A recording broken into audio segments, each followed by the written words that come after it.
आज की इस वीडियो में हम क्लास 9 सोशियोलॉजी का यानी नागरिक शास्त्र का चैप्टर नंबर 4 जिसका नाम है संस्थाओं का कामकाज। इस चैप्टर को हम गवर्नमेंट एग्जाम के पॉइंट ऑफ व्यू से डिटेल में समझेंगे। तो इस चैप्टर में बताया गया है कि भारत सरकार में इस चैप्टर में बताया गया है कि भारत में सरकार की प्रमुख संस्थाएं कैसे काम करती हैं और निर्णय कैसे लिए जाते हैं, और लोकतंत्र में कई व्यक्ति अकेले शासन नहीं करता बल्कि विभिन्न संस्थाएं मिलकर देश चलाती हैं। तो बेसिकली यही इस चैप्टर में बताया गया है। ठीक है। तो जो पहला टॉपिक आता है वो आता है संस्थाएं क्या है। ठीक है, तो संस्थाएं क्या होती हैं। तो संस्थाएं वे संगठन हैं जो सरकार के विभिन्न कार्यों को पूरा करते हैं, जैसे कि संसद, मंत्रिपरिषद, प्रधानमंत्री, राष्ट्रपति, न्यायपालिका। इन सभी की अपनी अपनी भूमिका होती है, तो इसे हम संस्थाएं कहते हैं। ठीक है।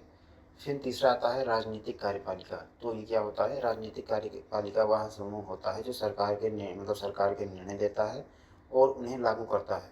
इसके दो भाग होते हैं, जैसे राजनीतिक कार्यपालिका, जैसे जनता द्वारा चुने हुए प्रतिनिधि निश्चित अवधि तक पद पर रहते हैं। अस्थायी कार्यपालिका ये कौन से होते हैं, सरकारी अधिकारी जैसे आईएएस हो गए, आईपीएस हो गए। ठीक है। और प्रशासनिक कार्यों में ये सहायता करते हैं। फिर आता है प्रधानमंत्री और मंत्रिपरिषद। तो प्रधानमंत्री देश सरकार का प्रमुख होता है। ठीक है, जो देश की सरकार होती है उसका प्रमुख होता है। तो प्रधानमंत्री क्या करता है, मंत्रियों का चयन करता है, विभिन्न मंत्रालयों का समन्वय करता है, सरकार का नेतृत्व करता है और महत्वपूर्ण नीतियाँ जो है निर्धारित करता है। फिर आता है मंत्रिपरिषद। तो प्रधानमंत्री और अन्य मंत्रियों से मिलकर बनती है मंत्रिपरिषद, सरकार के महत्वपूर्ण निर्णय लेती है और संसद के प्रति उत्तरदायी होती है। ठीक है। फिर आता है कैबिनेट। तो कैबिनेट क्या होता है, मंत्रिपरिषद का सबसे महत्वपूर्ण भाग। ठीक है। और इसमें मंत्री शामिल होते हैं। मंत्री जो है इसमें मंत्रिपरिषद में शामिल होते हैं और महत्वपूर्ण नीतिगत निर्णय यही लिए जाते हैं। ठीक है। फिर आता है राष्ट्रपति की भूमिका। तो भारत का संवैधानिक प्रमुख होता है राष्ट्रपति। ठीक है। तो राष्ट्रपति संसद द्वारा पारित विधेयकों को मंजूरी देता है, प्रधानमंत्री की नियुक्ति करता है, सरकार के कार्य संविधान के अनुसार सुनिश्चित करता है। ठीक है। हालांकि अधिकांश कार्य जो है राष्ट्रपति मंत्रिपरिषद की सलाह पर करता है। ठीक है। फिर आते हैं संसद यानी पार्लियामेंट। तो देश का सर्वोच्च विधायिका है संसद। ठीक है। संसद के दो सदन हैं। पहला आता है लोकसभा, जनता द्वारा सीधे चुने जाते हैं, सरकार इसी सदन के प्रति उत्तरदायी होती है। ठीक है। फिर आते हैं राज्यसभा। तो राज्यसभा प्रतिनिधित्व करती है अस्थायी सदन। ठीक है।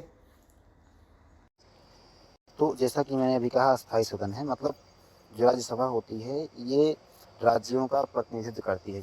जितने जितने राज्य हैं उनका एक प्रकार से जो है प्रतिनिधित्व करती है, उनकी तरफ से बोलने में, उनका पक्ष रखने में सहायता करती है।